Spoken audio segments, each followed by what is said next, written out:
Radical Secular, a video series dedicated to the separation of church and state and the pursuit of justice. Welcome to the Radical Secular Podcast. I'm Sean Prophet. I'm Christoph Defoe. This week, we're going to pick up where we left off in episode 29 in our discussion of Richard Wrangham's book, The Goodness Paradox. Today, we will cover chapters 2, 3, and 4. In chapter 2, the two types of aggression, we'll discuss reactive versus proactive aggression a bit more deeply, and the intersection of these concepts with the law, specifically in regard to how we punish premeditated murder versus spontaneous manslaughter that often results from contests over character or status in honor cultures.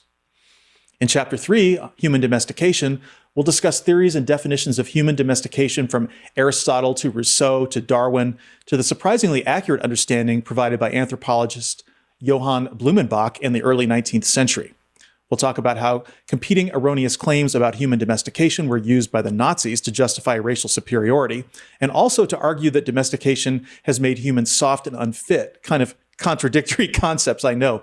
But some leftists also tend to espouse terrible ideas about human domestication to support the noble savage and other anti-civilization tropes. In chapter 4, Breeding Peace, we'll talk about experiments on selective fox breeding that were run in the 20th century by Soviet geneticist Dmitri Belyaev. Belyaev discovered that selecting foxes for low aggression also triggered a range of other mutations that have been observed across many species, including humans. These mutations seem to have to do with changes in the placement of neural-crest cells that are present in developing embryos. Super interesting stuff. But first, the news. This week, Republicans are responding with predictable bluster, sedition, and lies to the first week of Joe Biden's historic presidency.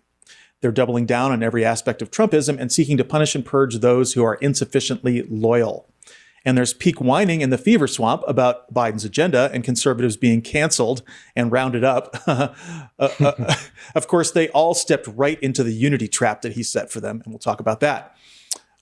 This week in white supremacy, a whites-only church in Murdock, Minnesota is driving residents of color to leave town. The leader of the Proud Boys, Enrique Tarrio, has been outed as a major league police informant.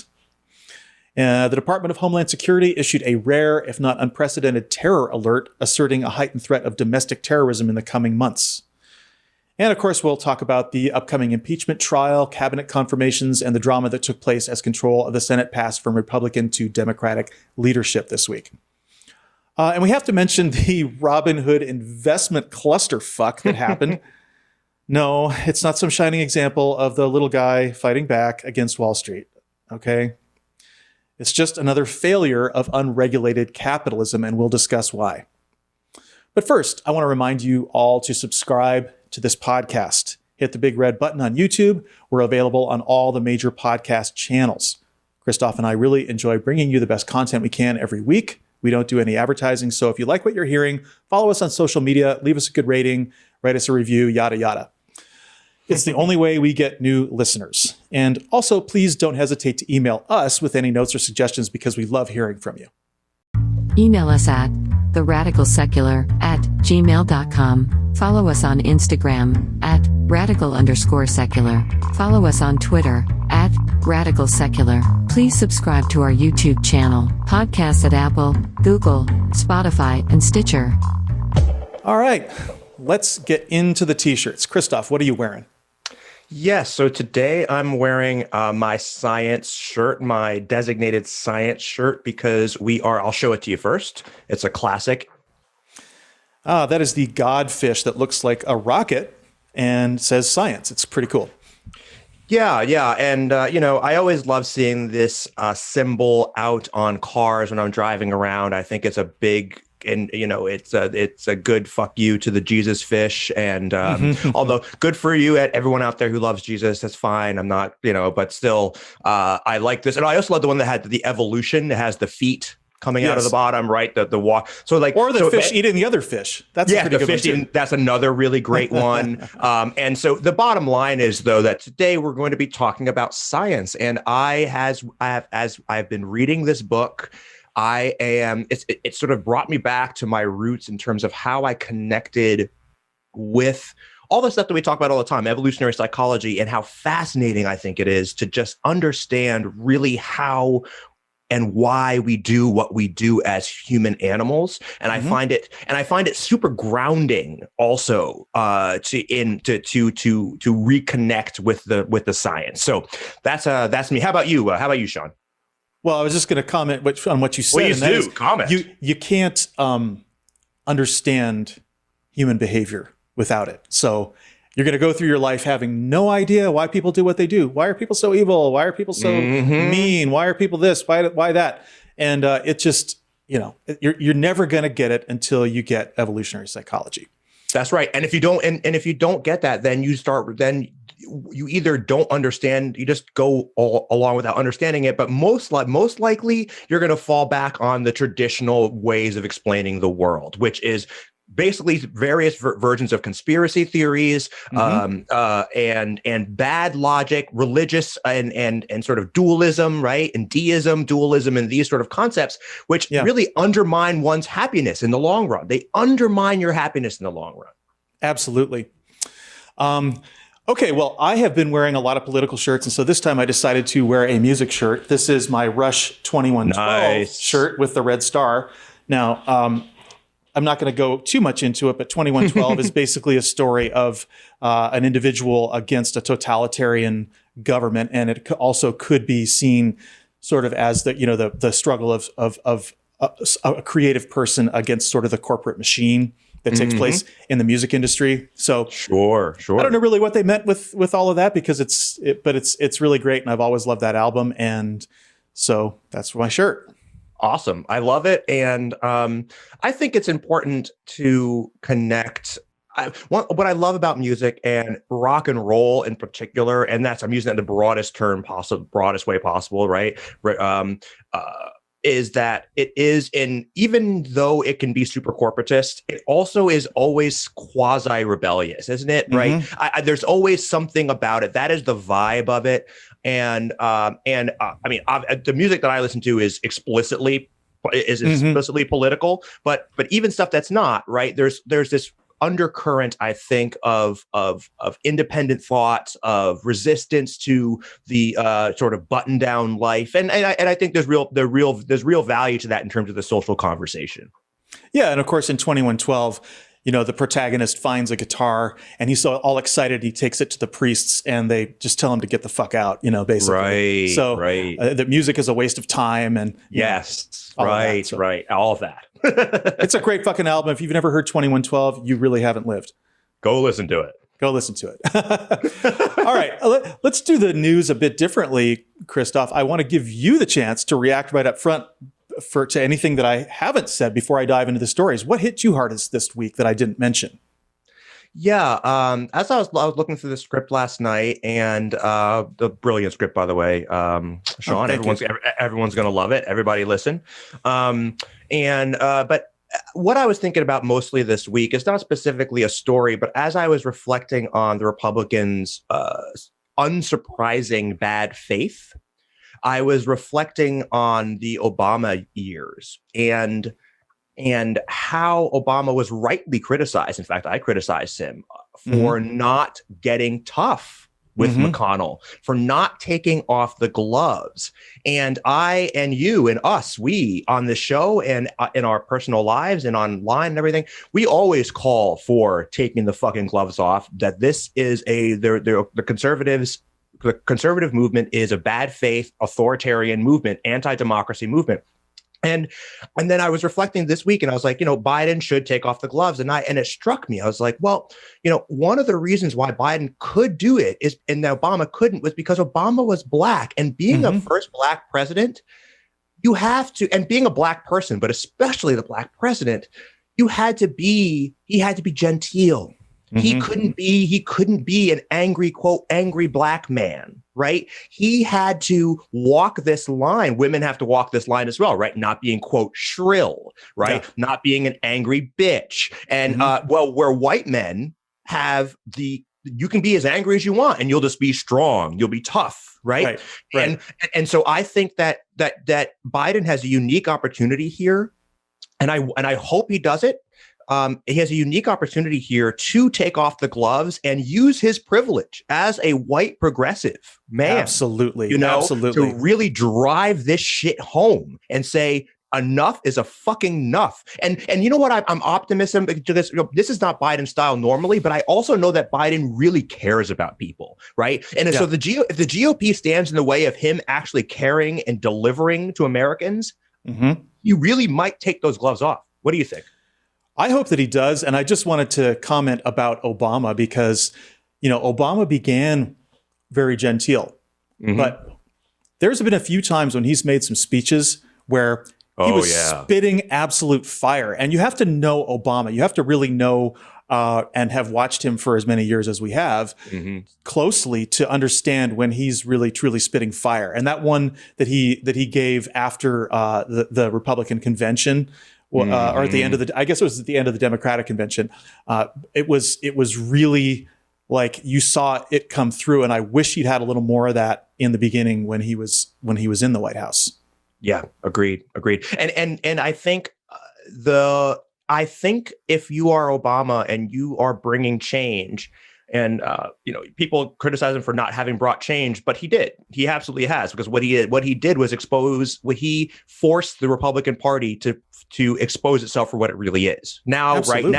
right? And that before Obama, the Republican Party was a party of Bushes and Reagans. Now it's the party of Trump. And it was always really the party of Trump, Sean, right? We know that. It was always it was really always that. But my point is that, like, in the beginning, it's not like you cut, like, the hope and change and the positive message was the way to start that. I mean, how else do you start that change, right? It puts the ball in their court. And I just want to say that, this whole Republican freakout is because they stepped into the unity trap that Biden laid for them. And, so it's amazing to watch them try to react to this flurry of activity in the first week of the Biden presidency. I think he signed like 42 executive orders or something like that. And of course, Trump was the king of executive orders. And so there's all this fake outrage going on. It's kind of looking at Fox News these days is sort of like looking at The Onion. Biden attacks oil and gas industry. Migrant caravans are heading north. Minimum wage hike will destroy American business. Vindictive and harsh impeachment vendetta won't end well for Democrats. It's like, oh, they're concerned about it ending well for us now. It's like climate czar John Kerry still owns private jet, and President Biden putting America last with new round of executive orders. It's all moot because at this point, Dems have basically full control of the executive and legislative branches of government. And Fox's shrinking audience didn't vote for Biden in the first place. So this is all just part of kind of coping MAGA. And once again, I got to remind you, check out the Coping MAGA Twitter feed because it's fucking hilarious. It is. But that's not even the best part of this week on Fox News. The best part was watching Republicans step right into the unity trap that he laid for them in his inaugural speech. I mean, how did he set the trap? It was really, he didn't say anything that a decent party would have objected to, okay? He only used the word racism twice in the inaugural speech. The first time he said, our history has been a constant struggle between the American ideal that we are all created equal and the harsh, ugly reality that racism, nativism, fear, and demonization have long torn us apart. The second time he used the word racism was in a list of problems he referred to as our time of testing. He said, the sting of systemic racism. Now, he needed to mention this because this is just 2 weeks after white Christian nationalists stormed the Capitol and after last summer's protests over the killing of George Floyd. But here's where he really went for the jugular in discussing white supremacy, the only time he mentioned that phrase. He says, and now a rise in political extremism, white supremacy, domestic terrorism that we must confront and we will defeat. And I got to tell you, I fucking cheered when he said that because no other president has ever gone after domestic white supremacist terrorism. It's just been, look at the joke that happened at, between, the Malheur Wildlife Refuge. These guys are just allowed to get away, all the armed incursions into federal buildings. It's like these guys are just allowed to get away with it. So Biden he drew a line in the sand, and just like that, the white supremacists were fucking triggered. They were really triggered. And here's how. It's Fox News anchor Bill Hemmer asked former Bush speechwriter Karl Rove why he thinks the Biden administration mentioned racism and white supremacy. It's like, duh, And Rove says, the racism thing to me is I was offended in the speech. I mean, what the fuck? Why would Karl Rove admit that? I mean, I don't, it's astonishing. It's astonishing. And one thing that we know for sure about these folks is that they are, and this is what we're seeing, they are allergic to accountability. They are allergic to accountability. And we talk about that on this show all the time, right? Like these people, the last thing they want is to be accountable. And what they are, and when we call out white supremacy, we are finally calling out the GOP simply for what it is, right? By sort of responding that way to Biden's speech, they are starting sort of like saying the quiet part out loud, right? And they're also acknowledging, and I think this is important, they're acknowledging that white supremacy, and like implicitly, they're acknowledging that white supremacy isn't just Proud Boys and neo-Nazis, right? It's also just it's a cultural supremacy, right? And it's this idea of what it means to be an American. Right. And that is what we are attacking here. And that's what hits so close to home for them, is that white Christian nationalism is white supremacy. They are the same fucking thing. It's the Seven Mountains strategy, which I'm sure you're familiar with, where they want to go into every different aspect of the culture and establish supremacy. And that's right. Yep. Okay. But look, if they were a decent party, this was a softball. How hard is it to denounce racism and white supremacy? How hard is it? I know. I mean, this is the most easy thing for any politician to say, even if they don't actually think that they should say it. But it really telling that they couldn't even bring themselves to just shut up and be okay with that. That's remarkable. Yeah. Well, they're just all admitting that this is all their party stands for.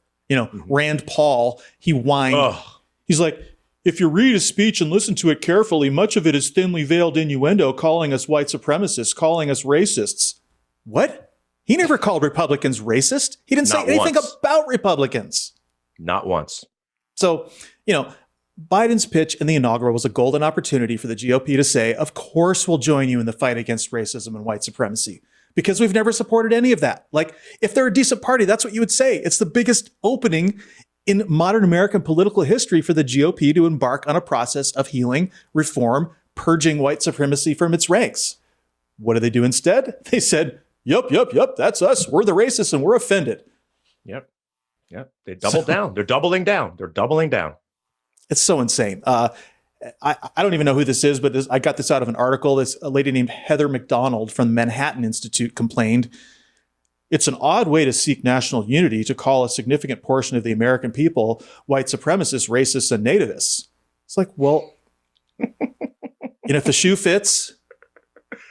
Right. That's right. And also, like, look, I mean, we're not calling all Americans white supremacists, right? Like, that is their interpretation of it, right? And you're about to talk about Tucker Carlson. Yeah. Go ahead.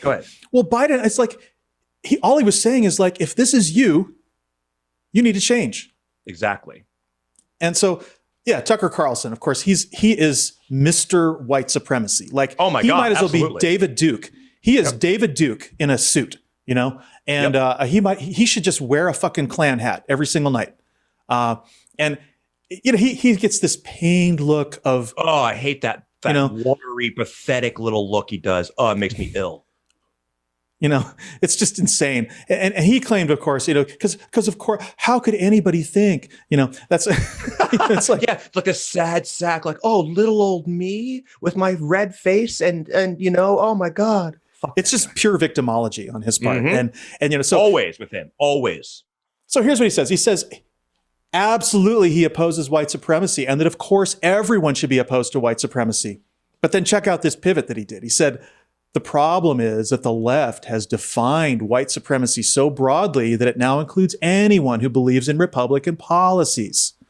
So he cites some examples that he's, really, really upset about because the U.S. Army training manual on white supremacy has a pretty good list of the types of dog whistle white supremacists use, to express their white supremacy. Like, I think it listed celebrating Columbus Day, which is like, That kind of is, right? You're essentially celebrating a guy who, committed a huge genocide, a butcher. Yeah. Mm-hmm. So, and Tucker Carlson, of course, was highly offended because anybody was attacking Columbus, but okay, it comes down to that American patriotism, American exceptionalism, conservative economic policy have kind of become expressions of racism. So he's in a way, again, he's also saying the quiet part out loud, but it's really funny because when I watch him say this stuff, he's got all this paranoia, right? And the paranoia is that the government is now going to be weaponizing claims of white supremacy to go after Republicans in general. And it's like, well,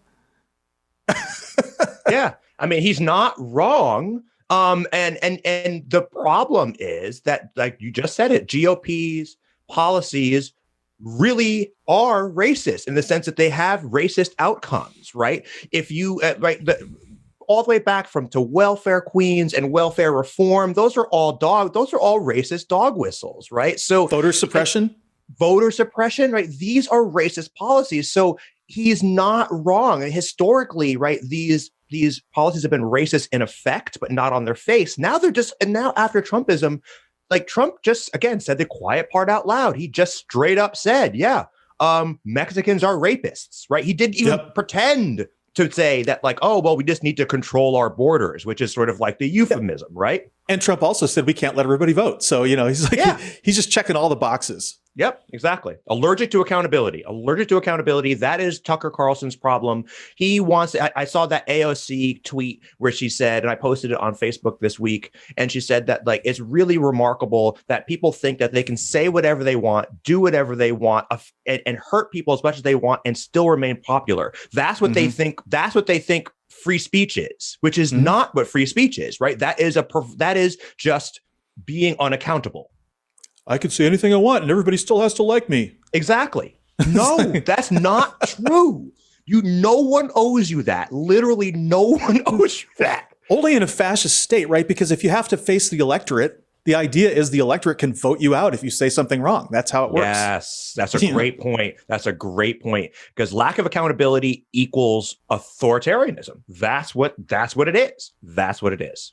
Yeah, and this really goes back to our history. I mean, Jonathan Chait wrote a great article about it. His salient paragraph is this. He says, to understand why it rankled them, you should start with Biden's reasons for including an attack on white supremacy in the first place.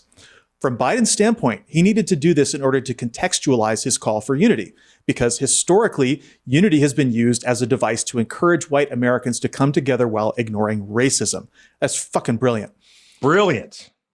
The basis for the post-Reconstruction healing of the regional and partisan split was that white Northern Republicans withdrew their protection for freed slaves and allowed white Southerners to violently repress and disenfranchise black people.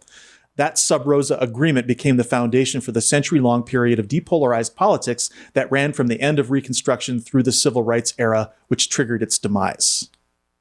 Absolutely. No justice, no fucking peace. That's why that phrase exists, right? And that analysis is outstanding. As you know, I am reading W.E.B. Du Bois, and I really am all about these days drawing the lines between the Reconstruction, the failure of Reconstruction, the deliberate sabotage of Reconstruction, not failure, but sabotage of Reconstruction in the name of unity, and connecting that directly to the problems we see today. We are in a world that is country that's quote unquote divided. That is true. And I hate that fucking phrase because it's only, quote, divided because one side refuses to look at the reality and the history of this country and connect the dots. And that quote that you just read is so important because that is exactly right. This idea of let's just not look at our demons. Let's just pretend that these things aren't happening and have unity. And that's what the GOP means when they say unity. Let's ignore history. Let's ignore the problems that are in this country. That's what they mean by unity, right? Right. And I'm so happy that Biden is expressly addressing this. That's super important. Super important because my next item is the whites only church. Ugh. And this is just horrific. It's like, okay, on the one hand, these guys want to say that white supremacy is not a problem, like Tucker Carlson, like we've defined it overly broadly, right? But now, for the first time since the civil rights laws were passed, we're starting to see whites-only accommodations and facilities again. Mm-hmm. And they're starting with churches because that's their big loophole, right? Yep. So let me read you this story. This is from the Daily Mail. Last December, the Asatru Folk Assembly was granted a permit to renovate a church in Murdock, Minnesota, a tiny town of 230 residents. The church has 800 members from 22 states, some of whom marched in the deadly Charlottesville Unite the Right rally in 2017, in which a woman tragically died. It's considered a hate group by the Southern Poverty Law Center. That is this church group. The so-called religion is a part of the neo-Volkish anti-Semitic movement. It was founded in 1994 in the U.S. by Stephen McNallen, an advocate of Germanic paganism. And I mean, I hear Germanic paganism, and I just like, it's like, come on, folks, who doesn't know that this is fucking white supremacy? This is like Nazi. This is Nazis. That's what it is. They use pagan symbols, including the Triskeli in the chapel. They've got these flags with all these pagan symbols on there, which have long been associated with white supremacy. Oh, They're not fooling anyone. But to get this part, okay, the first ritual was a knife training class, right? Some church. What kind of church has a knife training class? And the second ceremony is they took the knives outside, they cut themselves, and they let their blood drip into the soil. I mean, can you get any more on point for white supremacy? I know, blood and soil, for fuck's sake. It's like, we're going to do this for real. We're going to cut, like fucking Klingons. We're going to cut our hands and let our blood drip into the soil. Like, come on. Unreal. You know, and of course they claim, oh, we're not white supremacists. We're just white separatists. And it's like, are you too young to remember separate but equal? Yeah, exactly. Yeah. Jesus, oh my God. Fuck. All right. It's sometimes I don't even, when you have to try to make these points that are so obvious with people, it's no longer about like, they just don't care. That's right. They've stopped being ashamed of their white supremacy. So the really tragic part of all this is this town has immigrant residents from Somalia, the Middle East, Central America, who've expressed serious fears about the group's presence. Some refuse to even speak about the group and have planned to leave town. There's a local group of atheists called Heathens United Against Racism, and they said, there are no words to express how strongly we are revolted by the Asatru Folk Assembly's clear, unquestionable embrace of racism, sexism, homophobia, and transphobia, and pure bigotry. Yeah, I think that it's important here to note how people tend to downplay, at least on the right, or ignore the impact of Trump and Trumpism. And there's so many impacts. Most notably, obviously, is COVID-19 and the attendant recession, which is far worse than it has to be. Had to be. But I think the important thing is to note here also is just the emboldening of this sort of thing, that all of a sudden we're seeing people not even pretending to not be white supremacists anymore, right? We have, I read the Proud Boys. There's some woman had the Proud Boys came and talked at some little town council meeting. Mm-hmm. They came in and this woman was like, look, I don't want these people here. They're white supremacists. And the leader of that guy of the council leader or whatever left, got a gun, his rifle, came back and sat down and patted his rifle while saying that, oh, those Proud Boys are just, I don't know anything about them. They seem like decent people to me, blah, blah, blah. And of course, I'm sure they were very decent people standing there at the town council. But my point is that this stuff is being normalized. It's being normalized. And look, this little town, okay, of 230 people, they have a city council and they all voted to let this church operate in their community. So exactly. It was like 3 or 4 to 1. And also only one person in this community was willing to stand up and say, we don't want white supremacy here. Yeah, and that person probably now is getting fucking death threats. How much you want to fucking bet? How much you want to fucking bet? Because that's how it works. That's how it fucking works. Oh, well, speaking of the Proud Boys, the leader of the Proud Boys, he has now been outed as a police informant, which I think is fucking hilarious. I love it. There's not a whole lot to say, but Enrique Tarrio has been, he's a rat, and he's been acting as a police informant since at least 2012, according to The Hill. His cooperation led to 13 federal indictments. His work apparently involved mostly undercover drug stings, which Tarrio Tarrio, he's of course denied all of this, but his followers seem to take the news in stride, like seeing the revelation as more evidence of what they call the deep state plots to discredit their organization. So, right, nothing is true about the cult leader, right? It gets even weirder because, in 2012, he did time, so we know he was a crook. But in 2012, Tarrio was convicted of selling stolen diabetes test kits. Okay, what the fuck? What kind of lowlife steals diabetes test kits? You would have expected him to be like gun running or something, right? Yeah, at least something cool. He got a reduced sentence on this charge of stealing diabetes test kits and selling them.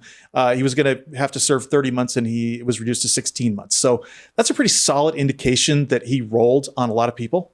Mm-hmm. Mm-hmm. So Yeah, absolutely. And I want to preface what I'm saying that, like, I don't blame people for becoming police informants when facing jail time. The analogy I make, and it's not a great analogy, but it's kind of an analogy, and that is expecting people who are tortured not to break. Everybody breaks. So if you are suddenly facing like 30 years, and they say we'll bring it down to 10 if you roll on this person, then there's a huge incentive to do that, and I can't blame them. For 30 months. I don't know that ratting for that. I just don't see anything honorable in that. And this guy is obviously just a shitty guy, a crook for sure.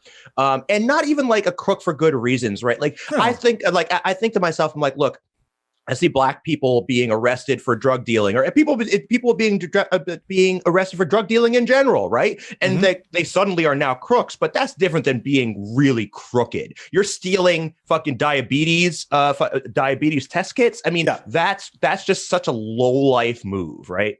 It's like stealing from a blood bank or something like that. Yeah, it's exactly. Insane. It's insane. Okay, well.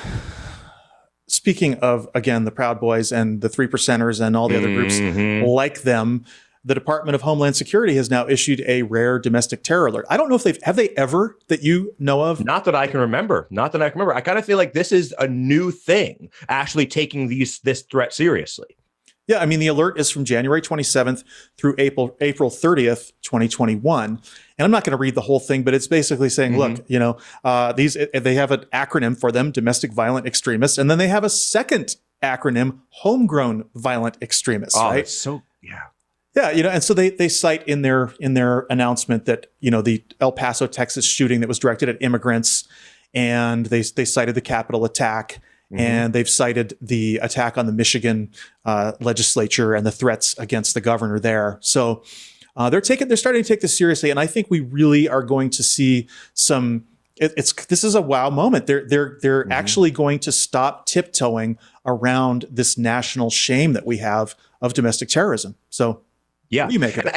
I think that's really important, Sean, because as you talked about earlier, the Bundys up in Montana or wherever they were, and the kid gloves that these people were treated with, and one of the reasons why the Capitol riot happened, right, is because these groups are treated with kid gloves in a way that Black Lives Matter protests are never treated, right? Never treated that same way, and it's really great to see that. And two things. First of all, the FBI.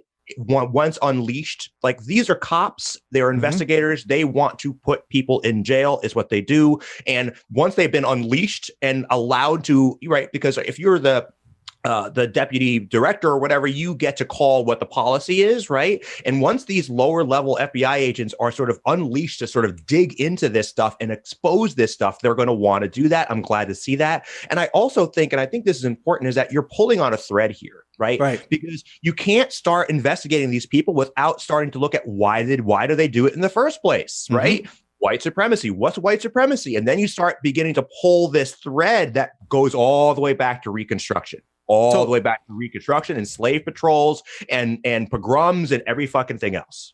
Well, okay, so there's three things that the FBI really should be concerned with, and that's like the mob, corporate criminals, and domestic terrorism, right? Because look, I mean, the CIA can't operate within our country. The CIA is for global terrorism, right? But we've put all our focus on that and none of our focus on ourselves because, it's a sacred cow, American exceptionalism. Like we don't have that here. We don't have terrorists here, and so they wanted to point for the longest time was like pointing at, at the Iranians or whoever. Yeah. And sometimes it did. Okay, so 9/11 was a big moment where we saw, we can be threatened by global terrorism. Okay, but we still never. 9/11 didn't get us to start looking within, and so not at all. January 6th, 2021 is the beginning of the domestic terror era, where we're going to actually start to take this stuff seriously. Or if we don't, we're fucked. Yeah, and more people are going to die. More people are going to die. We'll see more insurrections. These people aren't going anywhere. They feel like law enforcement's on their side, and local law enforcement frequently is on their side. But the FBI is a little bit more removed, and I'm optimistic that at least under the Democratic administrations going forward, this threat will be taken seriously. Well, here's what it comes down to. And this is a lot of the reason why Republicans have been so against the deep state, because it really takes federal intervention. It takes the Justice Department. It takes consent decrees with local police departments. It takes the military rooting these guys out of their ranks. Takes federal power. So it's no coincidence that they've been what is the deep state? The federal bureaucracy, 2 million people who work for the government. And those people are the ones whose job it is to keep us safe domestically. And they've had their hands tied by the Trump administration and by previous Republican administrations before who would not look at the problem. That's right. That's absolutely right. I'm just so glad we are finally opening this new era. Yeah. Yeah. All right. Well, we got to talk about impeachment now. Senator Rand Paul trying to preempt the process. He forced a vote in the Senate on whether holding the impeachment trial is unconstitutional. Okay. Well, all right. So a president has immunity when he's in office. They didn't want to impeach him when he's in office. Now that he's out of office, they're trying to say it's unconstitutional. 45 out of 50 Republicans voted that it is indeed unconstitutional, signaling that any kind of conviction in the Senate is nearly impossible. Yep. At the same time, as more insurrectionists from the Capitol siege are being swept up, the FBI and Justice Department continue to build the conspiracy case against the perpetrators. So we may actually see some things come out in this trial that we don't know, which is, I really hope we do. Many criminal defendants from the insurrection are planning to use the Trump told me to do it defense, making the ex-president's claims of innocence even more preposterous. But even with all the evidence against Trump, including that the rioters were all literally saying they did it because Trump told them to, it's likely that the Senate won't convict him. We'll be lucky to get 5 Republican votes. And I mean, again, what would it take? What the hell's going on with this party? These guys were personally attacked in the Capitol. Hang Mike Pence. Okay. And that's not enough. Rather than convicting former President Trump, the Republicans are busy censuring members of their caucus in the House who voted in favor of the impeachment. I mean, these people are fucking out of control. Yeah, I mean, it is wild how quickly they have forgotten. And I mean, right, Mitch McConnell, he went on the Senate floor and talking about the mob. I can't do his voice. Like the mob. I can't do it. I wish I could do it. I can't do it. But he goes on the Senate floor and he's sitting there talking about how the mob came, and he really does hate mob rule. I mean, he hates the mob. He hates his constituents. He completely disdains them. He disdains the little people in general. I mean, that much is very, very clear. And the idea that they came into his house was infuriating to him. But now that he has 20,000 troops protecting him, he stuck his finger up into the wind and was like, let's see how the base feels about impeachment. And now that he sees what they want, and now he's just going to vote. Trump will not be convicted, right? That's for sure. And so now they're going to double down. And look, we shouldn't be surprised. I'm not surprised by this. I know you're not. I'm not right? surprised. I'm but not their surprised spine just went like this, they got a spine for about 2 seconds. Lindsey Graham and Mitch McConnell both kind of said, hey, this is Trump's fault. And we're not going to, that was a long journey I had with Trump, Lindsey Graham, that's right. I forgot about that. Yeah. But unbelievable. Now they're just just like that, And look, I think that the bright side of all of this is that they are doing a really long sign of their death warrant, right? Because they can't keep doubling down like this. How many more times they can keep going back to the well, and now they've been exposed explicitly for what they are. And I mean, America is a very undemocratic country, right? In terms of voting. So they are insulated, but they're only insulated to some extent. Eventually, I do think the dam will break, but it's not now. It's obviously not now. Well, and this is the thing. It also had to do with the transfer of power, the drama in the Senate. And, this was all kind of wrapped up in this. McConnell's kind of between a rock and a hard place because he has to give up the gavel. It's going to go to Chuck Schumer. We knew that as soon as the Georgia race was won, we got 51 votes in the Senate. And, so he was still trying to hold things up procedurally, trying to insist that the Democrats commit to preserving the filibuster, which is this horrible relic of Jim Crow that allows the minority to block any legislation with 41 votes, which ends up being about 20% of the country can block any legislation. And we all hate the filibuster. I just beating a dead horse here, but he eventually caved on this on the strength of two Democrats, Joe Manchin and Kristen Sinema. They said they wouldn't go along with any effort to change the Senate rules. So they kind of avoided a big floor fight over this, the passing of the gavel. But it's like, come on, it's again just Mitch McConnell playing procedural politics as he's played for 10 years or more. That's right. But the good news is that several of Biden's cabinet picks have been confirmed at a rapid pace. These include Secretary of State Antony Blinken, who goes by the nickname Abe Lincoln, which is hilarious. Treasury Secretary Janet Yellen, Secretary of Defense General Lloyd Austin, who, that's going to be a big deal because he can tackle white supremacy in the military. Yes. One of the first things he did was he asked for reports on rapes in the military, which is like, so great. So great. So long overdue. So overdue. Yeah. And then we have National Intelligence Director Avril Haines, who's been confirmed. So, and I think there may have been one or two more that have been confirmed since I wrote the script, but and I'm pretty sure they've been busy on Thursday and Friday. Yep.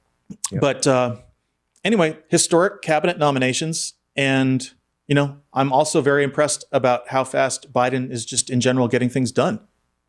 Absolutely. And it's super important. Politically, it's important to get this is low-hanging fruit for sure, right? Like getting back in the Paris Climate Accords, getting a cabinet that is diverse, addressing explicitly things like racial justice, climate change through executive action. And it's the right thing to do ethically and morally. And it also is the right thing to do in terms of political optics, right? You have to look like you are doing some shit because the country is in such shambles right now that you have to just get into action right away. And again, what I love about Biden is his authenticity. Not for a moment do I think he's doing this purely for political reasons. I think he's doing it because he believes in this stuff. And I think that is what you can count on from Biden. And I really hope that carries on. We're never going to get the Trump wing. We're never going to get the corporate wing of the Republican Party. But we can get moderates, right? We can get moderates to see that, look, this guy really does care. And by the way, he's not black, so he's not scary. And maybe I can vote for him again, Well, yeah, that's exactly right. And I think the political expediency and doing the right thing are now coming together, and they're not really separated because check this out. I mean, we have until 2022 to show the American people that they have a stake in reelecting Democrats. Right. And McConnell's strategy during the Obama administration was to block anything from getting done so that they could just demonize and that's exactly what happened. In 2010, there was this big red wave. They took over Congress, and Obama couldn't do anything for the rest of his presidency. That's right. And so we have this window between now and the 2022 election where the politically expedient thing and the right thing are interlinked. And absolutely. I think that's if Biden doesn't go big, then we're going to lose our House majority, and we're definitely going to lose our Senate majority. Agreed. We have to go big. And that means you have to, and I was listening to Positive America this week, and they did a poll, and these things poll well. Even with conservatives, and that is COVID-19 relief, the checks, the whole thing. It all polls very well. Another thing that polls really well, surprisingly, is reform, is getting rid of dark money and democratic reforms, right? But first things first, you got to do the COVID-19 thing because everyone is suffering from that right now, and you have to deliver on that and deliver on it big. We need to have our lives relatively back to normal by this time next year. Yeah, and if he can do that and infrastructure and green jobs, those two things are really part of the same deal. And if he can get, all of a sudden everybody's working and they're not working in fossil fuels, and they're rebuilding America's bridges and things like that. And it's like, it'll be huge because that reaches all the way down into red states. Absolutely. Oh, you know what I wanted to say too about the filibuster, and let's not beat that dead horse, but Joe Manchin and whoever that woman is, whose name I always forget. Kristen Sinema from Arizona. So they don't want to get rid of the filibuster, but I have to wonder, right? These folks, if McConnell demonstrates that he will just do the Obama thing again, right? Then I wonder if they become a little bit more amenable to blowing up the filibuster, right? Because if I wonder, and I don't know, but the political pressure will increase on them. It will. To right? But we're out of time. We don't have, like, 2 years is an eye blink in politics. Absolutely. No doubt about it. Every single second counts. So we shall see. Yeah. All right. Well, one more news item, and that is, I have to talk about this because it's such a bunch of horse shit. It's big in the news today. Big in the news. Very big. It is the Robinhood shitlord raid on Wall Street is what I'm calling it, because there's nothing heroic about it. Okay. It's a clusterfuck. Bunch of small investors on Reddit and Robinhood got together and bought a bunch of stocks that had been shorted by major Wall Street hedge funds. They drove up the stocks overnight as much as 100% or more, which put the hedge funds in a bind, leading to massive losses. And then like a day later, Robinhood shut down trading in those stocks because they were getting hit hard. Now the whole thing is collapsing into a mess of lawsuits, and there will probably be congressional hearings before it's over. Some people are casting this debacle as an example of class warfare in which the little guy has scored a victory against Wall Street. Nope. 9 yet. Negatory. Hell fucking no. No. Just no. All right. Can anyone even look more than a millimeter deep into what's going on? Market manipulation is wrong no matter who does it. It's what's most broken about capitalism. There's a casino, and just because all of a sudden now we're letting little people into the casino doesn't make the casino any less broken, okay? Mass collusion of small investors who all agree to buy stocks at the same time is market manipulation. I don't care, If you're a hedge fund, you shouldn't be able to execute predatory short sales to depress the market. That should be illegal. But it's not. And these guys, the big guys, all get away with it. But just because now little guys have done the same thing, it's not helping.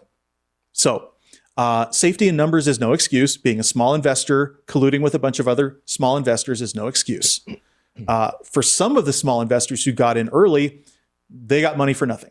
And so they're all happy about it. Like, they took this money away from the hedge funds. But that's not what really happened, okay? Because the people who get in early on a pump and dump scheme are always relying on the people who get in later. So what was happening is little people are ripping off other little people. It just so happened that it was unrelated to the hedge funds' short positions. They just used that as a way to target the hedge funds. And I hate short sellers. Let me tell you, I've listened to people try to defend short selling as a needed check and balance on overhyped stocks. It's bullshit. I've listened. Look, it's all missing the point. Speculative trading in general is major league grift. Yep. Who gets hurt? Retirees, long-term investors, companies who provide real value to their shareholders. All right.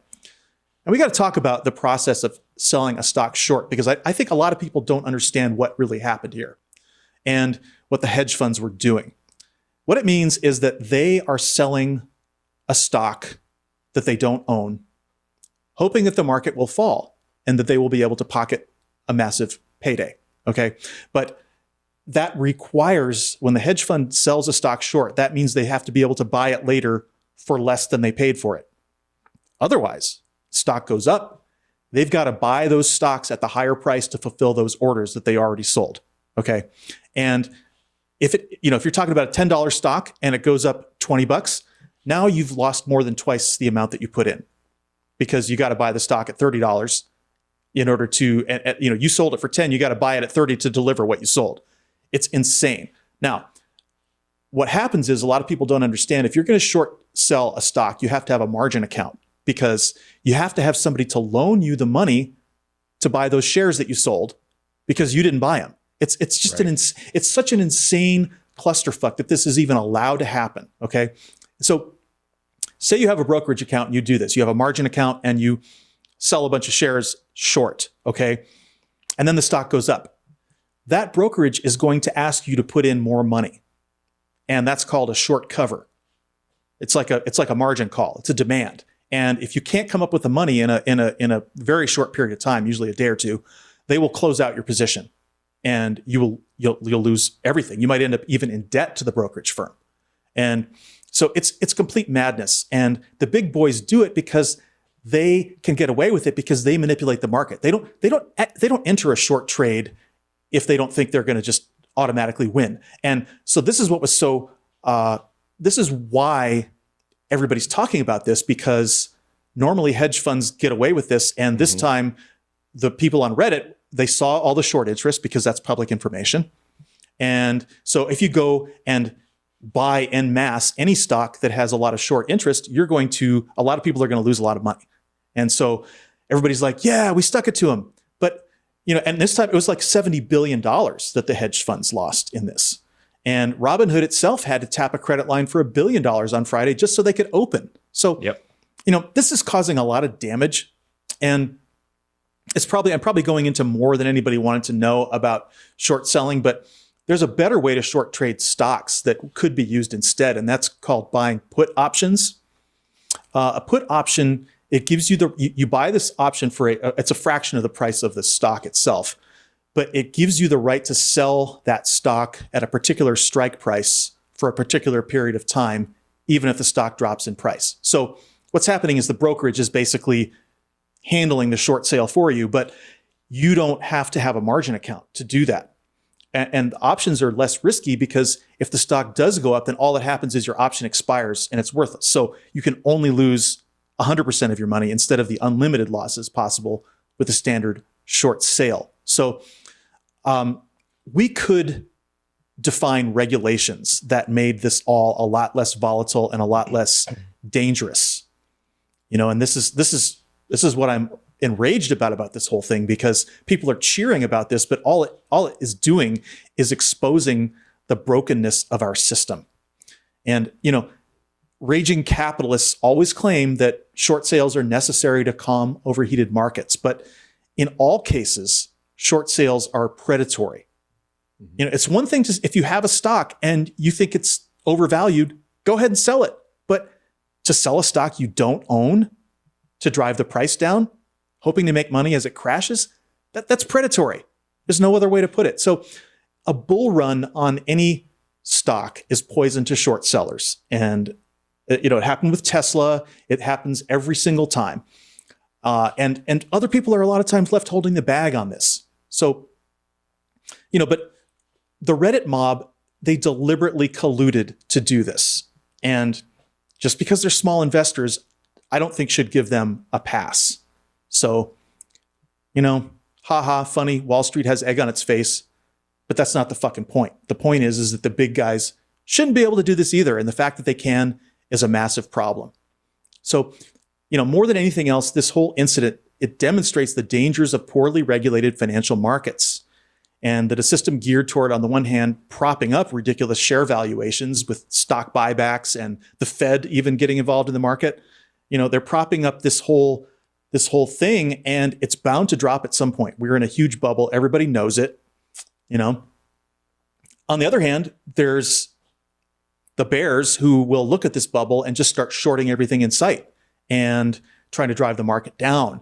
And just this constant battle between shorts and longs ends up increasing volatility and hurting everyone. And, no matter what you might think about this, it allows people to make profits on other people's losses to a much greater degree than normal trading. There's always a loser on the other side of every winning trade, especially a short trade. So, you do this, we get boom and bust cycles, grift, all this grift that destroys small investors. And, we got to get back to the only real value in the economy comes from companies that actually make things. They innovate, they work hard. Speculation is just skimming the cream off the top, and it has a great long-term cost. So, I know this was kind of a long section, but it really, really bothers me that a lot of lefties are looking at this as some sort of heroic thing. And, it's just a broken system. Systems don't work unless you enforce the rules. If we want to win class warfare, instead of just bringing out the Robinhood pitchforks, we're going to have to put some big time Wall Street market manipulators in jail. That'll fix this problem. Yeah, and that's right. And I think that volatility in the market, I'm not a market pro or really even knowledgeable about it in any serious way. But I will say that I know that volatility is bad. And what it reminds me of, the people cheering this on, it sort of reminds me of the people who thought that voting for Trump would wreck the system, and that would be somehow a good thing, and we'd have to start from scratch. Or the people who think that anarchy is the way to go, right? It's like it's naive to think that the way to solve a broken system is simply to destroy the entire system or completely disrupt it. And I think that's naive. And especially when the people who get hurt are ultimately average people, right? The hedge fund guys are going to be okay. The 401ks of retirees may not be. I also think, but on the other hand, I understand the sentiment. I understand the sentiment of watching powerful people be affected by small people, and I think that's what drives the sort of the lefty glee at this. And I understand that glee, and I feel some of that glee. Sure, I would. Yeah, I wouldn't wish for this to happen, obviously, but I understand the glee of being like, ha ha, fuck you. But again, that's a very surface level way of thinking about this, and ultimately the volatility makes us all worse off. And it also, and the other thing that it makes me think, Sean, is that and we talk about this, and you talk about it a lot. I think we talk about this a lot, and that is this idea that we don't have to do the hard work of democracy to solve these problems, right? That we don't have to do the hard political work to make these problems, like make the fact that Wall Street speculators get away with what they get away with. That's not going to go away because a bunch of Redditors. But again, on the other hand, I'm happy to, it's good to know that that those hedge fund guys know that the Redditor class exists. But again, I would not wish this on the market or on retirees for that matter.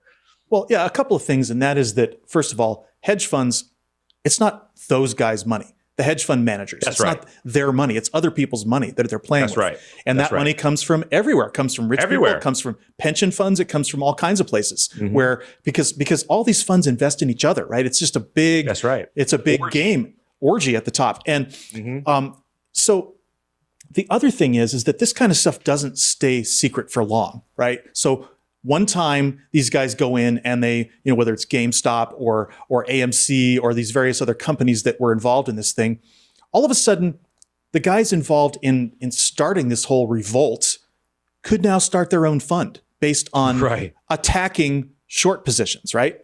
Right. So it just becomes another method of raiding, because essentially this is what this is. This is a raid. These guys might have been wearing Viking hats. Absolutely. This is a raid. Absolutely right. And it's basically not right. It's operating outside of the rules. It's anarchic, and it is anarchy. And that is right. That does not end well for all the reasons why we always talk about why civilization is so important, why libertarianism is so stupid, right? We need like everyone is worse off if there are no rules. And right now those rules are not being enforced, and we can change that. But the solution isn't to raid. Yeah. Well, and this is why, and this is a connection that these libertarians and anarchists never make. And that is that wanting to do away with the social contract, with government regulation, is a form of bootlicking. And so Right. I put up this post essentially saying, guys, what you're doing here is you are bootlicking because you're essentially saying if you can't beat them, join them, right? Yeah, that's exactly right. That's exactly right. And so I actually had a relative who got on there and started just ripping me a new asshole for having said this, and then trying to straw man me that I was going after the little guy instead of the big guy. And I said, no. The entire thing I'm talking about here is that I think these hedge fund guys should be in jail. I don't think that they should be able to do what they do. And two wrongs don't make a right. And then they're like, well, you're both sidesing. And I mean, it was such a dishonest line of argument. I couldn't believe it. And so I ended up having to block this person because they were just rabid. I mean, I'm talking about rabid, attacking me for things I didn't say. And that's because of the failure to make this connection between anarchy and bootlicking. Yeah. It's so, it's frustrating, but you can't, again, you have to, people just are not going to understand this stuff until they have a reason to understand, until they take the time. So true. And that's why we're here. Yeah. Okay. Well, that wraps up our news segment. And I want to talk about now the goodness paradox. And I titled the show The Roots of Our Rage, because we start to understand how much of this stuff is genetic. And again, we kind of already covered this at the beginning of the show, but how important evolutionary psychology is. And for those of you who didn't listen to our episode 29, we introduced the book, The Goodness Paradox by Richard Wrangham. I covered the introduction there in the first chapter, and that gave us a good introduction to the subject of the strange relationship between virtue and violence in human evolution. So if you haven't heard that first segment, I suggest you go back and listen to it. It's the second half of episode 29. You can find the timestamp where it starts in the show notes. And I'm going to skip the background on Wrangham since we already covered it in that episode. So let's jump right into chapter 2, the two types of aggression. Wrangham begins the chapter talking about an experiment that physiologist Jose Delgado conducted with a bull in 1965.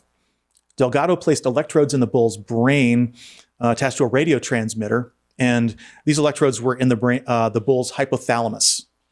And he found that by stimulating the electrodes, he could shut down the bull's aggression so reliably that he was able to stand in the bullfighting ring and immediately stop the bull from charging at him. That's kind of brave, man. Yeah, it really is.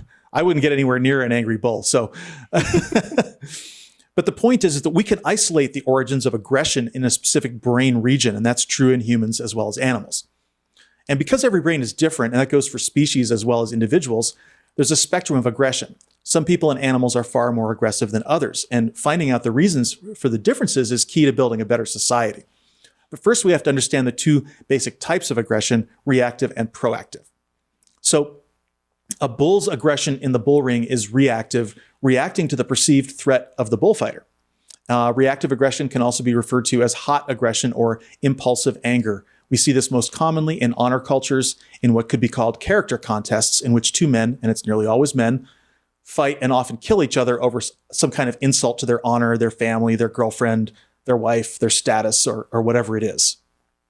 Yeah, and this is important. And I think what I found really interesting about the bull thing was, is how we like to think of ourselves as animals, as human beings. We like to think of ourselves as special, and that we are sort of in control, and that there is. But it's just amazing that you really can sort of trigger anger with like electricity. You know what I mean, or shut it off. It's like, wow, any sense that I am any real control, like whatever I is actually in control. It's like is master of my own destiny. It's remarkable to sort of see that. Well, it comes down to, like, in order for you to shut down your own aggression, you've got to put electricity into that part of your hypothalamus. Right. Your neurons have to do what those electrodes were doing in order to stop you from freaking out and killing someone. So fascinating stuff. It is. And, as the more you learn about evolutionary psychology, the more you realize that we're meat robots. And exactly, it's just the sort of the self is an illusion. And it's it's such a relief. Ultimately, once you get past like the stunning sort of sensation, you're like, wow, then I'm not like morally bankrupt. There's nothing wrong with me. And that's the key, right, Sean? We talk about this a lot. There's nothing wrong with me, Right. You're not a sinner. I'm not a sinner, Exactly. Okay, so the other type of aggression is proactive. It's thought of as cold aggression, premeditated murder, school shootings, driving a vehicle into a crowd, a surprise attack in warfare. Now, remember we discussed last time about the stark difference between humans and chimpanzees. It turns out that chimps score far higher on measures of reactive aggression than humans do. And here's an example that illustrates this point. You could put hundreds of humans on an airplane, and they will mostly, if not most, almost entirely sit quietly, no matter what anyone does. Unless they're Trump supporters. Yeah, but even with them, I'm kidding. Air rage incidents involving humans are rare. They're super rare because nobody wants to get kicked off the plane. Nobody wants to get arrested, right? So we have the ability to restrain ourselves. But can you imagine what it would be like if you put hundreds of chimpanzees on the airplane? Oh my God. Obvious bedlam, right? And many chimpanzees would die. But before you congratulate yourselves on how much better humans are than our chimp cousins, consider that even on that quiet airplane, there's a very realistic chance that one of those humans sitting next to you might have smuggled a bomb on the plane in their luggage, or they might be planning a hijacking. And this is because humans score far higher than chimps on the scale of proactive aggression, premeditated murder, mayhem, and war. And that's what we're especially good at. So we put airport screening measures in place because we really need them. Thousands of years of civilization have not reduced our tendency toward proactive aggression, but they have reduced reactive aggression. So it's kind of a paradox because in our everyday civilized lives, proactive aggression is far less deadly than what remains of the reactive kind. Across many centuries from the 13th to the 21st century, in which records of homicides have been kept, most murders in civilization stem from reactive aggression. Poverty seems to exaggerate this effect, since among people with few material resources, personal honor is often all anyone has left. And we see this, largely in the American South, as well as other poverty-stricken areas of the world. Honor culture flourishes. Honor culture is virtually synonymous with higher levels of reactive aggression. Think about how Klingons behave. Exactly. And think about gang behavior, right? And this is what I like to bring up when it comes to honor culture, because I found that to be a really fascinating insight by Steven Pinker when I first read it in Better Angels of Our Nature, or one of his books. But this idea that when there is no structure, if you can't rely on the state or a power to sort of resolve disputes, it quickly becomes a reactive aggression sort of environment, right? I think also that, ironically, though, that proactive aggression probably has killed in terms of sheer numbers, probably kills more just because of war, right? Because of war, for sure. Because of war, but in terms of individuals as we interact with each other, relatively low. Crime, in terms of crime, it's much more about reactive. Exactly. Yeah. And what's really interesting about all of this is whether a murder is committed out of proactive versus reactive aggression. It seems to have a great impact on how we ethically view that murder, and especially how it's treated by the law. And there's a really interesting case. There's a guy he's not famous for being a killer. He was his name was Edward Muybridge, and Muybridge was a famous 19th century photographer. He figured out how to capture the motion of humans and animals using still photography and replaying it with a rotating shutter device called a zoetrope. It looks kind of like a lampshade. It spins around and you can see motion in still photographs. It was one of the first examples, in fact, of motion picture technology. And so it's kind of cool. But it is cool. What he's not known for is that he murdered his wife's lover and got away with it. Muybridge found out about his wife's infidelity by accident, and then he committed premeditated murder later. He traveled a long distance to his wife's lover's home. And by law, and certainly by today's standards, stalking somebody in their home and then killing them he would have been convicted, right? For sure. But the jury in his case ignored the judge's instructions about premeditated murder and acquitted him. Not only that, he was cheered as he left the courtroom. In other words, they bought into the idea that Muybridge was acting out of reactive aggression rather than proactive. And in many honor cultures, murder to avenge adultery is considered justified, right? Absolutely. But in this case, by the time he had committed the murder, Muybridge had cooled off and so should have been convicted of premeditated murder or murder committed with proactive aggression. He clearly planned and executed the murder. So U.S. law demands that in order to have a murder charge reduced to manslaughter, 4 criteria must be met. That there's a reasonable provocation, that the defendant was in fact provoked, that a reasonable person would not have cooled off by the time of the murder, and that the defendant did not, in fact, cool off. Christoph, I know that you're not a criminal attorney. We always get into this, but you've got to have the law's got to have something to say about this. So what do you have to say? Yeah. So I'm not. A little correction there. The criminal law really is a creature of state law. There certainly are federal criminal statutes, but they usually are like RICO statutes, or sort of organized focus on organized crime. Because the difference is that when federal law kicks in when we're talking about things that cross state lines. That's when federal law can sort of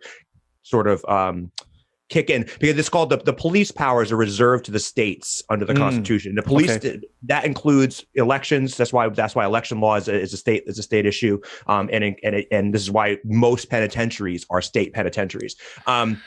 That being said, and I'm not, as I'm always doing my disclaimers here, my area of expertise is employment law, not on the civil law side. But I will say, as I think back to law school, one of the things that I was struck by, and when I took criminal law and criminal procedure, was just how intuitive criminal law feels, right? It like the steps that you just laid out just make intuitive sense to me, right? It's like, well, if I am a juror and I heard that some guy walked in on his wife cheating with his best friend and killed the best friend and the wife, I don't excuse that, but in some sense, it makes sense. And then if he got in his car, drove, got an axe, and came back from Home Depot and killed him, then maybe it's an open question. If he finds out and then leaves for a week, like this guy, right? Goes away, goes into his office, meticulously plans it out, then in my mind, it's like, well, now we're moving into a murder and not a manslaughter situation. So I just think that's really interesting how natural that feels in a way that something like, for example, intellectual property law does not. In fact, intellectual property law flies in the face of reason, right? Like, it's like, what? Why do we do it that way? There's reasons why. But I just think that the Muybridge case is a really good example of how criminal law tracks our human intuitions. Yeah, well, it's kind of funny because it's in conflict, right? Because a part of us relates to the guy who's been cheated on, and relates to the idea that he would be in a murderous rage. But another part of us kind of goes, well, wait a minute, you can't do that. Like, there's no excuse for killing someone, right? Like, you can always work it out. Maybe you need to work it out with your wife, Yeah, maybe that's the problem. Right. Maybe you should talk about what's wrong with your marriage, right? I mean, that's the real question here, right? Right. So there's two competing intuitions here, and I think that a more modern interpretation, a civilized interpretation, would be that you can't allow that to happen, regardless. No. Nope. Even if the guy's angry and he's having a reaction, and it's and he should be convicted only of manslaughter, you still say, that guy's a fucking murderer. I mean, it's just hard to excuse that in a civilized society. So this is part of the whole process that we're talking about here of domestication, where we start to we change our moral intuitions to the point where there's no justified homicide of someone who cheated. Right. No duels, right? We don't do fucking duels anymore, right? Because duels, right? That is like, I don't care if someone insulted your honor. You don't just go shoot people. Like, you just can't do that. We live in a society here, and that system of domestication, which, interestingly, as we talk about all the time, this is the problem with libertarianism. This is the problem with anarchy, as we talked about earlier, just in the last segment, is that it trends towards uncivilization, right? And that's the problem. Absolutely. And there's another implication here that involves women being property. Like, there's a civil... yes. Great point. there's a civil tort, and the civil tort is called alienation of affection. And it used to be that you could actually sue if if your wife had a lover, you could sue that person for alienation of affection. They'd have to pay you money. And so insane. I think in a lot of states now that no longer exists, but there's been a few cases recently where people have actually won alienation of affection cases. And the only way that you could possibly win a case like that is if there's an acknowledgement that your wife is your property. Exactly. And that's absolutely what it's premised on. Yeah. So, and there's even another angle here on the Maybridge case, and that's, it turned out that he may have had brain damage also, because he had not a car accident, but I guess a horse-drawn cart accident years earlier, and there was a whole lot of evidence of stark changes in his behavior. He lost all his inhibitions. He would walk around naked, and he just became kind of a violent, angry person. And this is also a lot like Phineas Gage, who I don't know if you've heard of him, but he survived a mining accident that drove a metal pole through his brain. And after the accident, he was angry and violent for the remainder of his life. So anyway, in chapter 2, Wrangham discusses in detail the brain regions that are involved in the triggering of violence. I'm not going to get into all those details, but you should read it, as well as those involved in the inhibition of violence. Whether reactive or proactive, the process of domestication has reduced both types. So we'll move on to chapter 3, which is called Human Domestication. Wrangham writes, and this is key, domestication is not the same as tameness. A wild animal can sometimes be tamed, but that does not make it domesticated. And this is really key because domestication involves genetic changes that take place over generations. Tameness does not. Tameness is a behavioral change. So we'll find out later in this chapter that this distinction has played heavily into notions of racial superiority and the separation of the world into so-called civilized races versus savages. But first, let's consider his example of wolves versus dogs. Here's what Wrangham says about this difference. Wolves are different from dogs. However much you tame a wolf, it will not become domesticated. After years of behaving well, a wolf can suddenly and unpredictably forget its training. You should not trust wild animals because they are all too reactively aggressive. Domesticated animals, in contrast, have changed genetically from their wild ancestors. They are less easily stimulated into producing reactive aggression. And we've seen this not just with wolves, but with supposedly tame chimpanzees that have bit the fingers and faces off of humans. It's horrible, horrible maulings, right? And the tragic example of the illusionist Roy Horn, who several years ago was nearly mauled to death by a trained tiger that he'd worked with for many years. Yeah, I think what's really interesting here is these maulings where people get their faces ripped off, right? It's so easy to get lulled into some sense of security, right? That like, oh, this chimpanzee loves me, lives in my house or whatever. If you are a primatologist, right? And like you spend your entire life around these people, around people, these chimpanzees. And that at any time it could change. My grandfather had a wolf dog that was half dog, half wolf, and unpredictable, even though it was half dog, still unpredictable. So Lindsay and I like to joke that our cats are perpetually frustrated because they're actually apex predators trapped in 9-pound frames. Like they would totally fucking eat you. They're little tigers, they're just little tigers, but they're frustrated because they're only 9 pounds. They are out of control. But of course, right now, look, cats are definitely domesticated. They've been domesticated for a very long time, but not in the same way dogs and horses are. They can't be trained in the same way, but they're remarkable little animals. But in their little world, they really are apex predators in their little world. Like they don't have any natural predators. But anyway, it's just a funny thing. But the point is that no, domestication and taming is not the same thing. That's the point.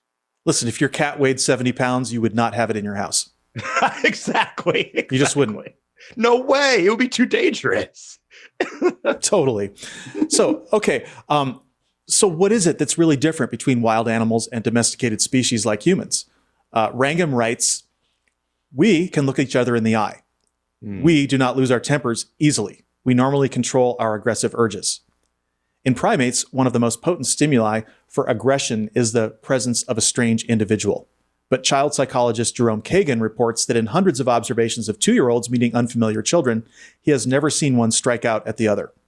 That willingness to interact peacefully with others, even strangers, is inborn. Like domesticated animals, humans have a high threshold for producing reactive aggression. In this respect, humans resemble domesticated animals much more closely than we resemble wild animals. So, this notion of human domestication goes all the way back to ancient Greece. And here's another example of where Aristotle, even though he knew a lot of things, he got this wrong. The debate among Greek philosophers was between whether or not domestication was a human universal or whether some humans were more domesticated than others. Theophrastus said that it was a universal, while Aristotle disagreed. Aristotle thought that hunter-gatherers living in his day were comparable to wild animals, and this distinction foreshadowed later Nazi comparisons of certain races to savages.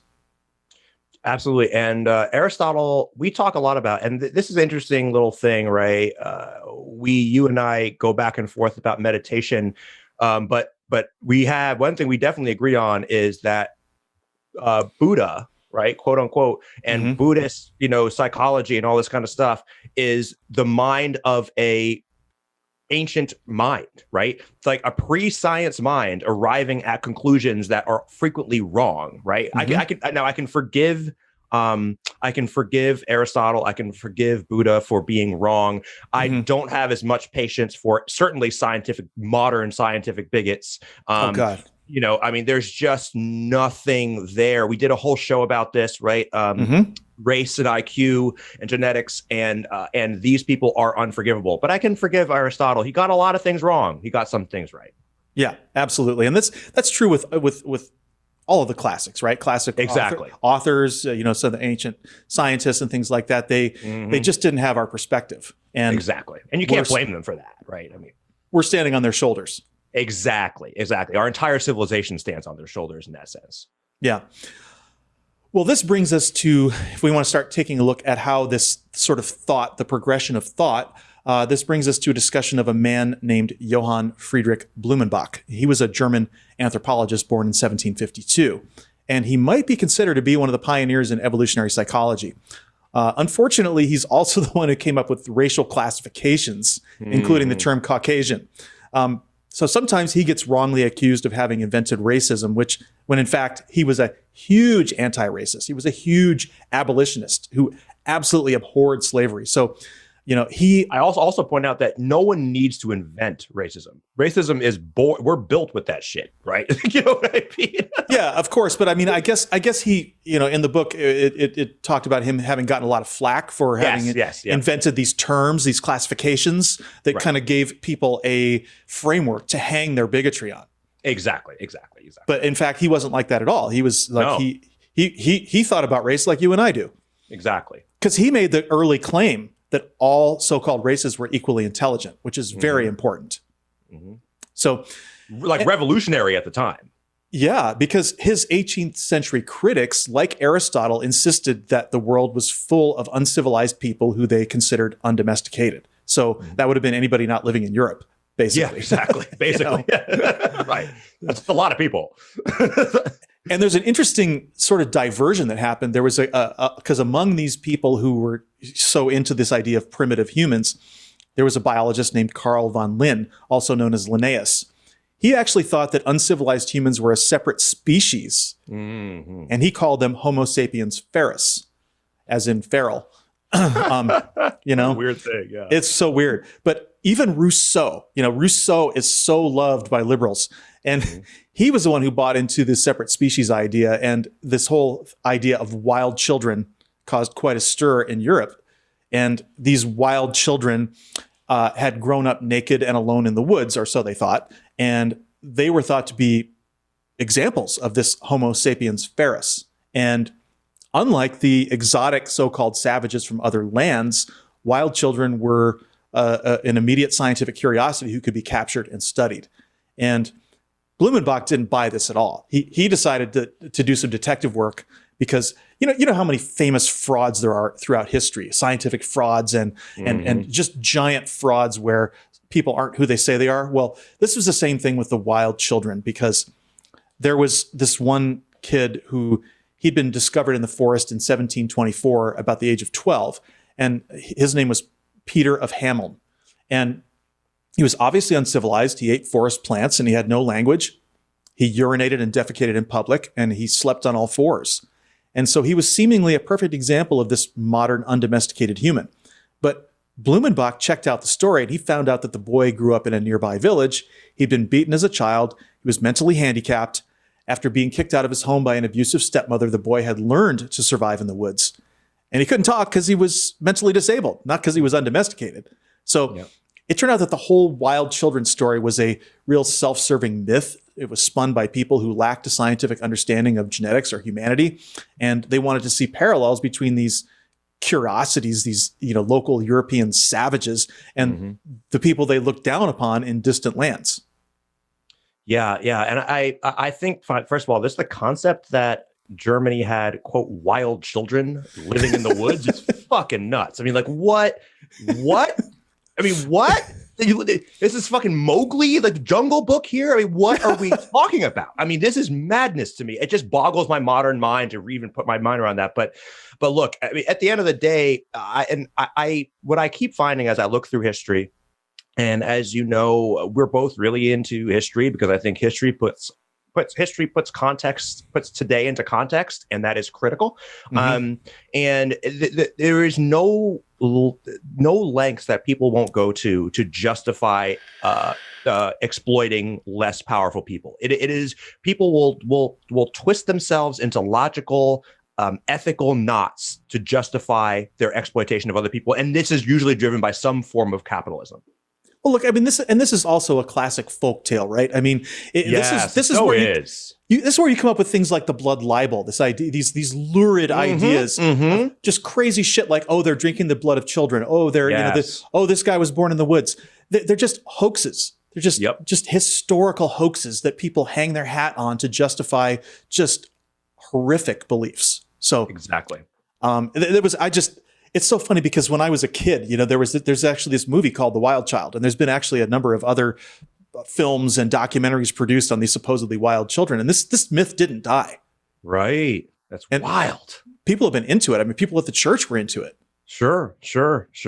I mean, and look, I mean, it's a great conspiracy theory. People love this stuff. They love this stuff, right? And then, by the way, like the whole the whole QAnon thing, right? The whole QAnon with the cabal. I mean, and it by the way, it smacks of that blood libel racism. It's totally smacks of that. And it's and that one of the millions of reasons why that shit needs to get just destroyed.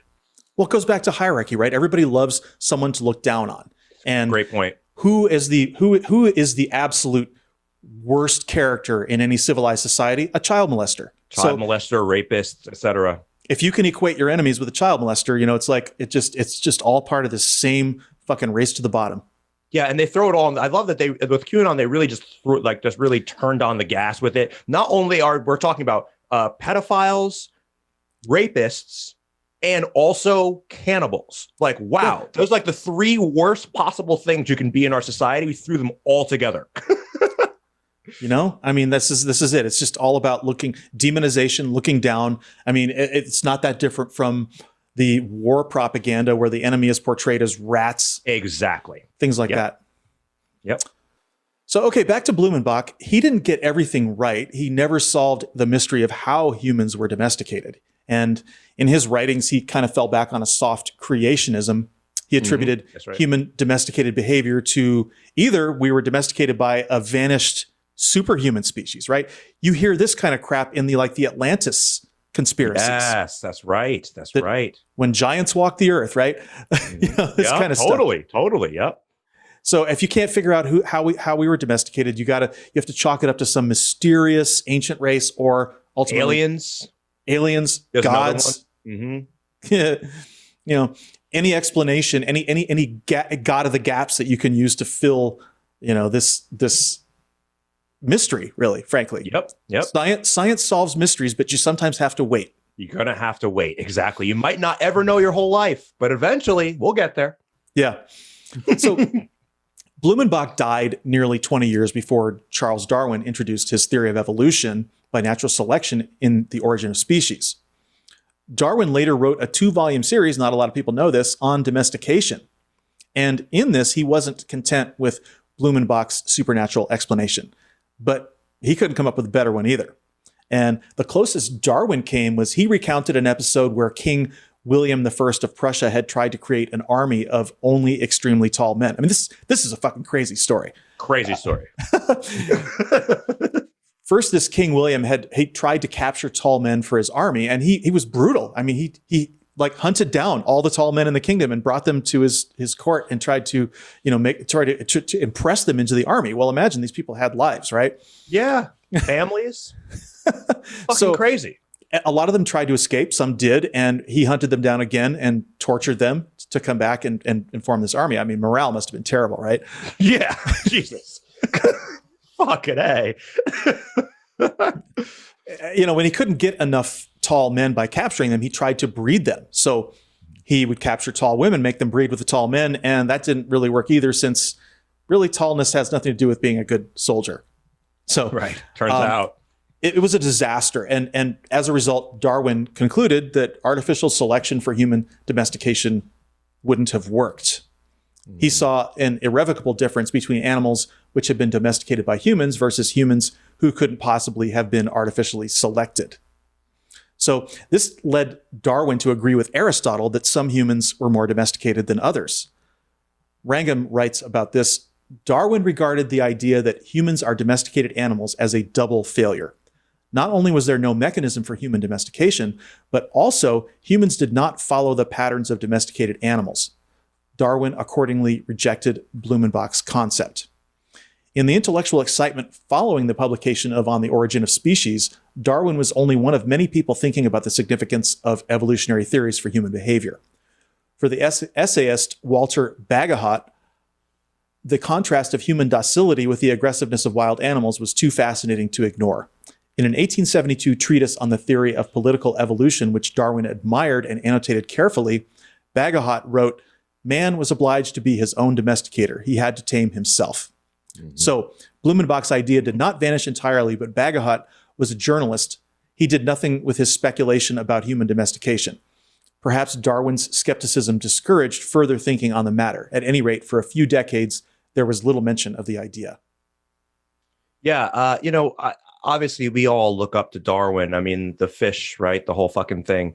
I can only imagine people trying in the age of Darwin to wrap their minds around the theory of evolution as I'm reading this and listening to this, let alone the concept of self-domestication, right? This is even if you are a person who's like, okay, I'm on board with Darwin's theory, the idea of self-domestication, especially in a very Christian environment, right? In a Victorian era, not even just like run-of-the-mill Christianity. We're talking about Victorian ethics here. Wrapping your mind around that, we're talking about most people can't read. We're talking about we don't understand what germs are. I mean, and I can't imagine trying to express those kinds of radical ideas in that kind of environment, because it would have been absolutely radical. So we think we have a hard time trying to sell fucking radical secularism here in fucking in fucking 2021. We're having some trouble. We are nonstop have trouble selling this. I mean, Darwin was, the risk that he took, the social risk that he took, he's a fucking god. Not real. Little g. He was. But here's the part that requires abstract thinking. And this is where this is the disconnect. And that is that we can all understand, breaking a wild horse, taming a wild horse. We can all understand that because you're changing the horse's behavior with rewards and punishments. Okay. Everybody gets that.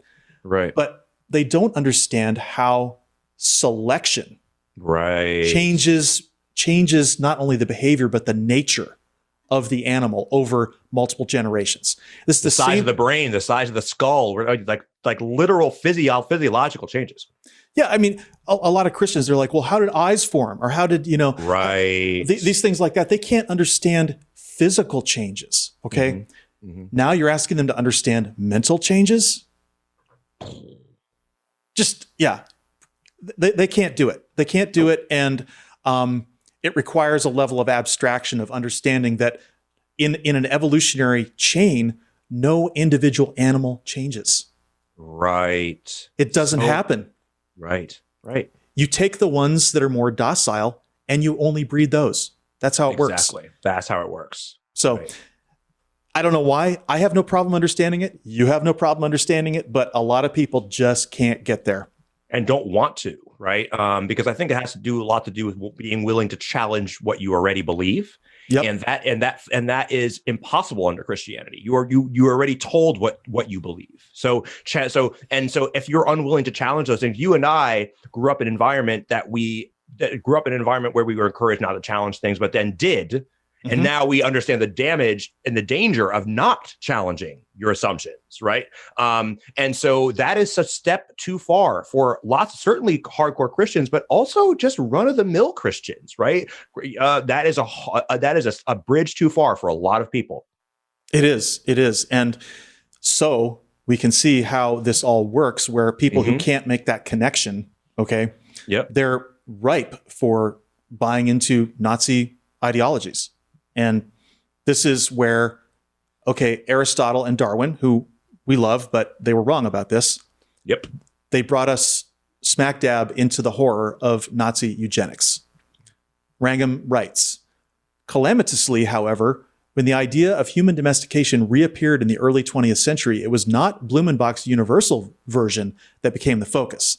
Instead, it was Darwin and Aristotle's theory that different populations were domesticated to different extents. Human domestication came to be seen not only as a cause of racial differences, but also as an index of human value. Some races or populations were thought to be better than others, depending on how domesticated they were. The divisive potential of this idea became explosive in the hands of Nazis and their associates. The trouble began with a 1914 essay titled "The Racial Characteristics of Man as a Result of Domestication." The author, the German anthropologist Eugen Fischer, argued that Aryans were superior because they were more domesticated than other races. And that's where all the trouble began. It wasn't just the bullshit about superior, more domesticated races. There was another Nazi trope that came out of this that we're still dealing with today from an Austrian ethologist named Konrad Lorenz, that too much domestication could be harmful because it led to an effete society. Wrangham writes, Lorenz considered that under the influences of civilization, humans had become overly domesticated, leading to unattractive, infantilized, and unviable people. Lorenz considered more highly domesticated populations to be a degraded version of the natural ideal. Noble savage. There you go. The conclusion of Lorenz's pseudoscience justified his promoting a nasty eugenics.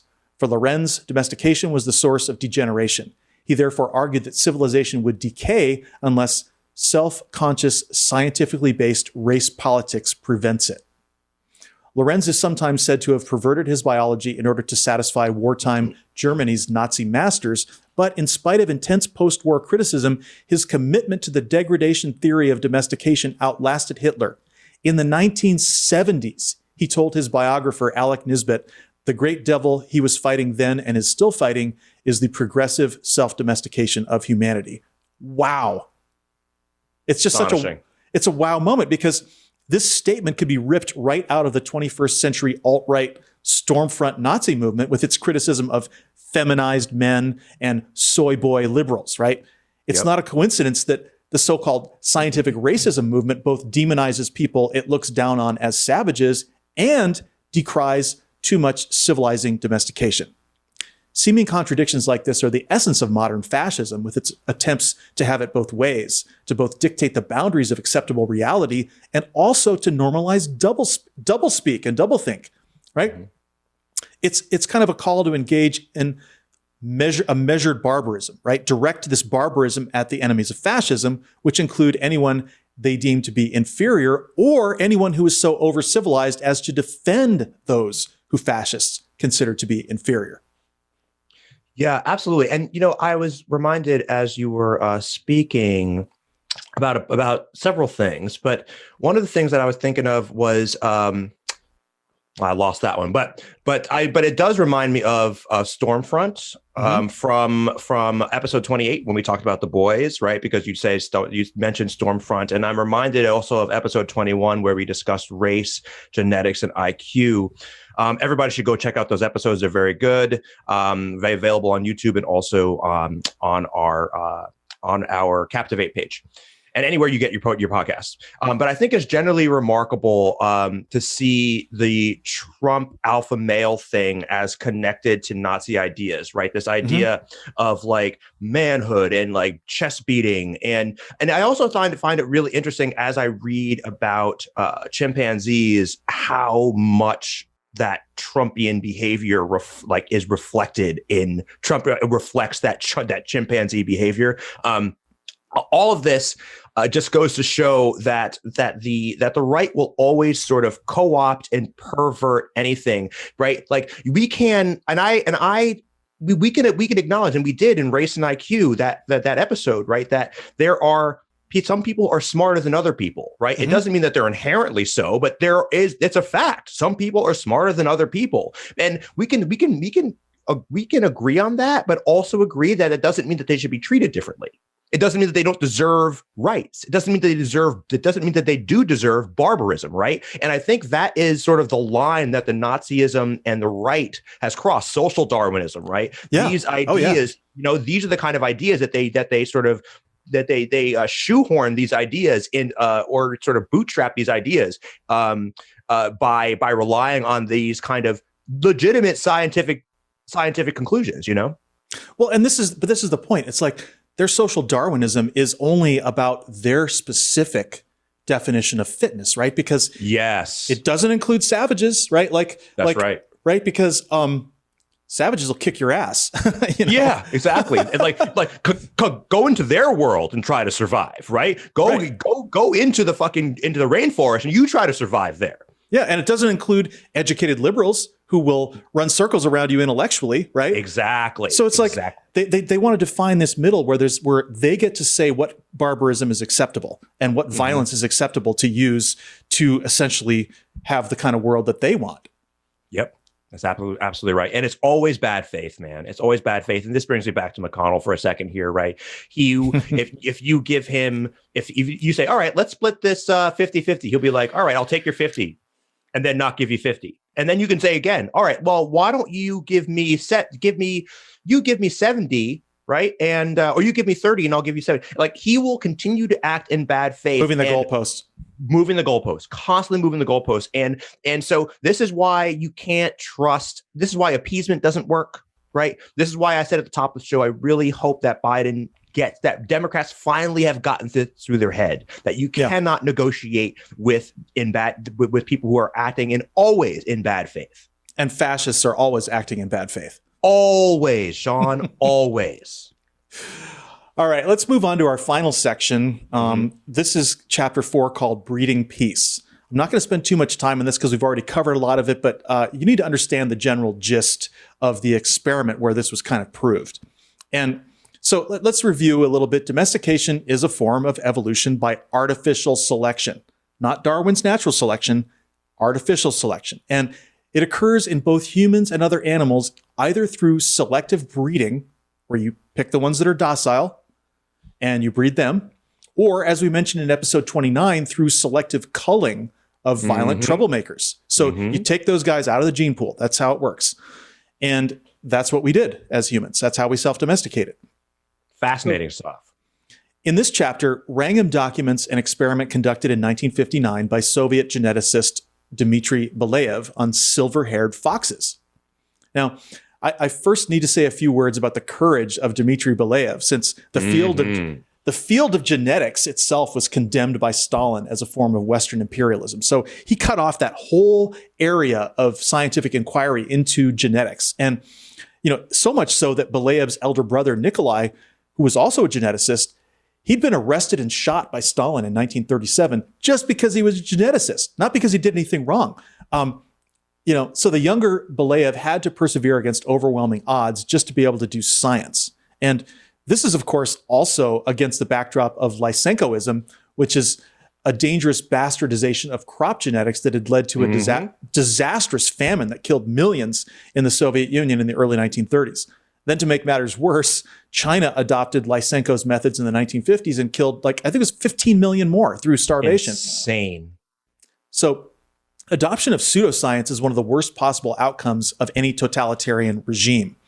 And it's just not possible to overstate the danger to any society of going down the road of suppressing science. I mean, fuck, COVID-19, okay? Nearly 500,000 dead because Trump suppressed science. So I'm not going to get sidetracked into that. We could do a whole show on the subject of the consequences of science suppression and pseudoscience, but damn.